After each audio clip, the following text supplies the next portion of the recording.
Entonces tenemos este DLR y tiene varios lenguajes allá arriba. Dos inminentemente dinámicos como IronPython y IronRuby, pero también lenguajes fuertemente tipados como el C# y el VisualBasic.net, que de alguna forma empiezan a ser capaces de conversar con este DLR. Ahora, ser capaz de programar y tener un runtime común no me sirve mucho si es que no tengo cómo conectarme a otras piezas. Entonces hay distintos conectores o binders de este DLR, tanto para .NET, el código manejado, como Silverlight, bueno, Silverlight como un subconjunto .NET, Python, Ruby y COM. Mientras más tiempo pasa, se hace más importante la interoperabilidad con COM, no mucho por plataformas viejas hechas con COM, sino porque Office está fuertemente construido sobre COM y como todo el mundo usa Office, empieza a ser interesante tener la capacidad de programar sobre Office. ¿Cuál es la gracia de estos soporte a lenguajes tipados? Ese es un código de C# que estoy instanciando una calculadora, le estoy pidiendo a alguien que me dé una calculadora, y después declaro un entero que va a ser la suma de dos elementos. Si yo quiero escribir eso en hacer interop con COM, o llamar un código nativo,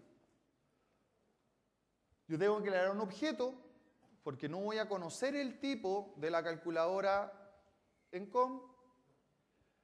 Efectivamente, alguien me trae esa calculadora, tengo que tipar esa variable, después tengo que hacer un mecanismo que haga la invocación a mi método en la otra plataforma, crear un nuevo objeto y después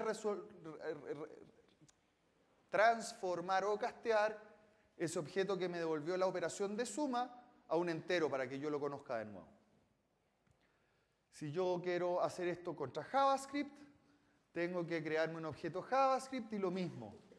El problema que tengo aquí es que para hacerlo en C# o contra una componente COM o contra JavaScript, tengo que hacer 3 implementaciones distintas. Y nadie quiere hacer eso, ¿cierto? Entonces aparece un nuevo statement, una nueva palabra reservada que se llama dynamic, donde yo declaro mi calculadora de ese tipo dynamic. ¿Ya? Y no tengo que preocuparme de cuál es su tipo exacto. Yo le digo, eso va a ser un tipo dinámico. Es estrictamente dinámico.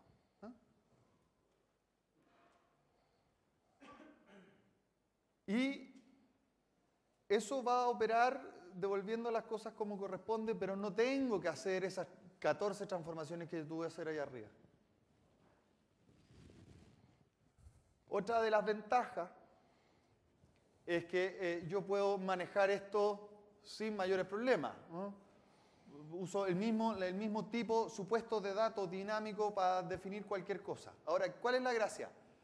En tiempo de compilación y todas las validaciones se van a hacer asumiendo que es un tipo dinámico.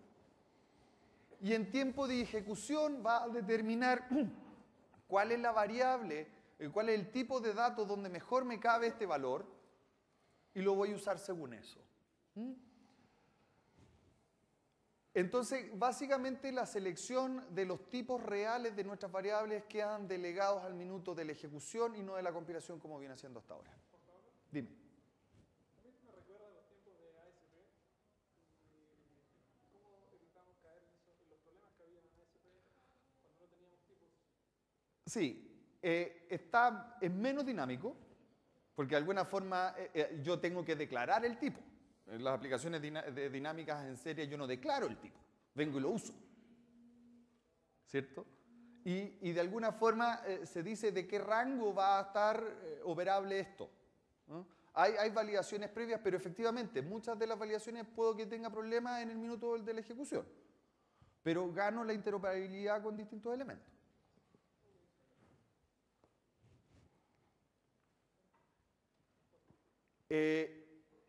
Aquí hay un ejemplo sobre la clase math que tiene el valor absoluto, ¿cierto? El cálculo de la distancia de un número al cero.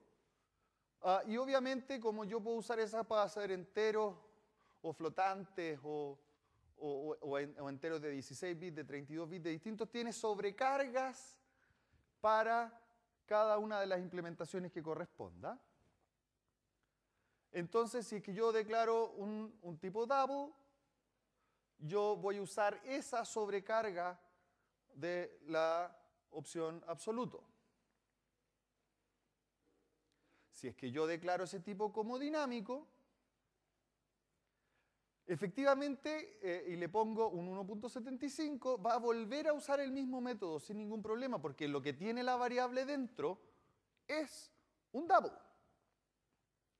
Pero la gracia es que si yo después a mi variable le dije que fuera un 2, va a usar la sobrecarga de entero, y a lo mejor de entero de 16 bits, porque el valor de la variable que tengo ahí le cabe dentro de un entero de 16 bits.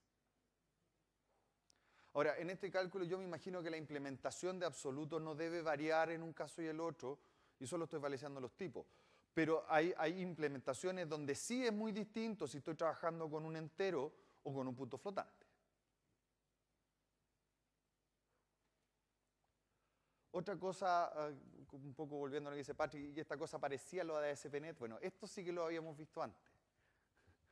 Dice, una de las gracias de este manejo dinámico también, o de parte de ese concepto, es que tenemos estos parámetros opcionales por nombre, que era una cosa que sí existía en Visual Basic 6 y con el framework desapareció temporalmente, ahora 10 años después volvió.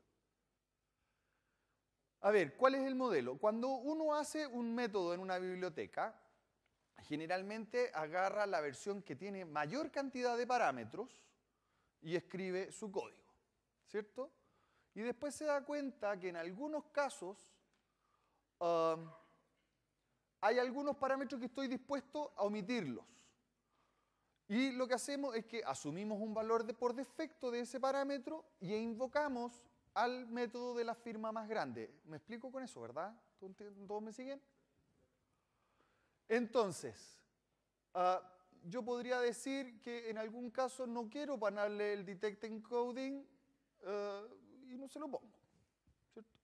Y pongo un valor por defecto. Pero con eso tengo que generarme 150 sobrecargas y pasar los valores por defecto. Ya no hace falta. ¿Por qué? Porque yo puedo pasar parámetros y decir cuál es su valor por defecto. ¿Ya? Por lo cual esos parámetros pasan a ser opcionales. Y ya no tengo varias sobrecargas que están llamando al método base.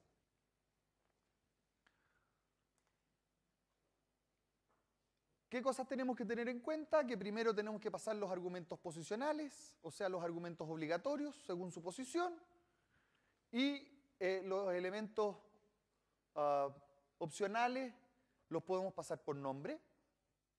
¿Cómo está ahí? Que dice que el buffer size es de 4096. Y esos tienen que ir necesariamente al final. Pero esa ventaja que existía en el Visual Basic 6, que desapareció en el .NET, está ahora en el Framework 4 disponible tanto para Visual Basic como para C#. Al tener los parámetros por nombre, los puedo poner en el orden que yo quiera.